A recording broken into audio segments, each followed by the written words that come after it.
If you're looking for a boss with massive plot, look no further. This is Medigan Remnant. I was lucky enough to be invited out by Bandai Namco to be one of the first people in the world to play Code Vein 2. And what better way than to play alongside my personal favorite character, Jose! Lend me your hand. Code Vein 2 brings back the buddy system, but there's a new option now. While they can still fight alongside you in battle, you also have the ability to infuse the ally inside you and enhance your abilities for a solo combat experience. Both have their benefits, but I find it insanely invaluable to have a second target that the boss can select for mechanics. And let me tell you, it comes in clutch.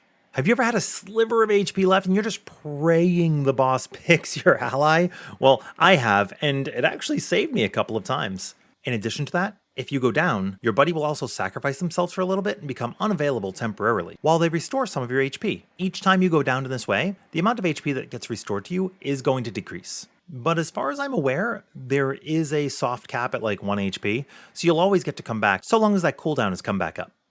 With that being said, let's take a look at this encounter and break down the boss combat. This fight is gorgeous. I'm old, I got gray hairs, but the telegraphs in this tussle felt genuinely gracious for this hunk. My advice when handling most encounters in action RPGs, play close to the boss. Playing at a distance can often lead to the AI using more aggressive range techniques like fireball chasers that you'd completely avoid by being in melee range. Hand slams, claps, and lunges make up the bulk of what Medigan Remnant's gonna throw at you, which might make her rear seem ideal.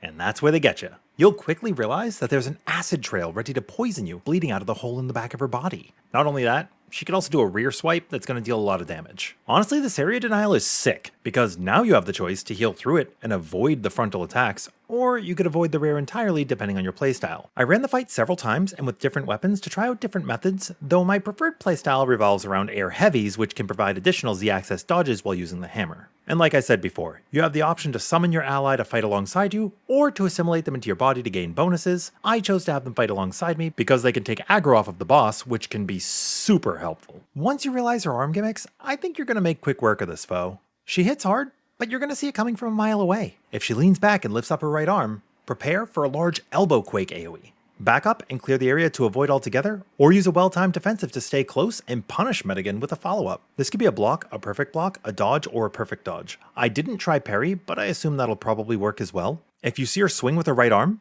you're going to roll and then roll again. This is a 2-hit combo that can punish you easily if you're not ready for it. The slammies can be anywhere from 1 to 3 hits. I'd play it safe and be ready for the 3-hit combo. It goes a little bit slower and you'll see the 1 hit, the 2 hit, then she'll wind up for a 3rd, and then you'll have a pretty safe opening afterwards. The animations are pretty recognizable, so I have faith you'll do just fine. There are several lunges that'll be used as well.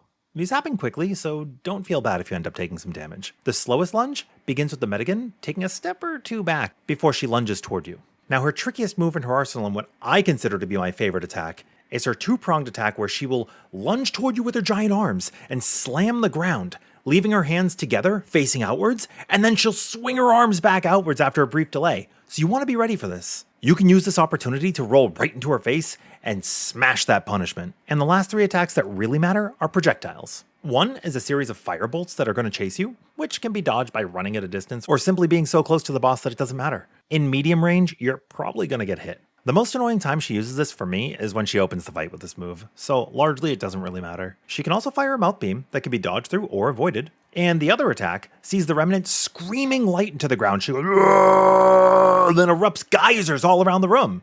Simply duck, dive, and dodge. Now this fight was a lot of fun, and I can't wait to show you what else this game has to offer, including the other boss I got to face off against. With Code Vein releasing at the end of the month, you actually have a chance to play the game early on January 23rd for consoles and January 22nd for Steam. There won't be any dungeon or combat in this demo, but you'll be able to create your character, and honestly, dude, I could spend hours in the character creator to come up with like the perfect character, and honestly, I think I made mine pretty quickly, and I'm really happy with Bikel, who is obviously a bicycle enthusiast who turned revenant hunter. What the demo will do is allow you to carry that character into the full release of the game, and you also get to try out the photo mode and relax in the hot spring.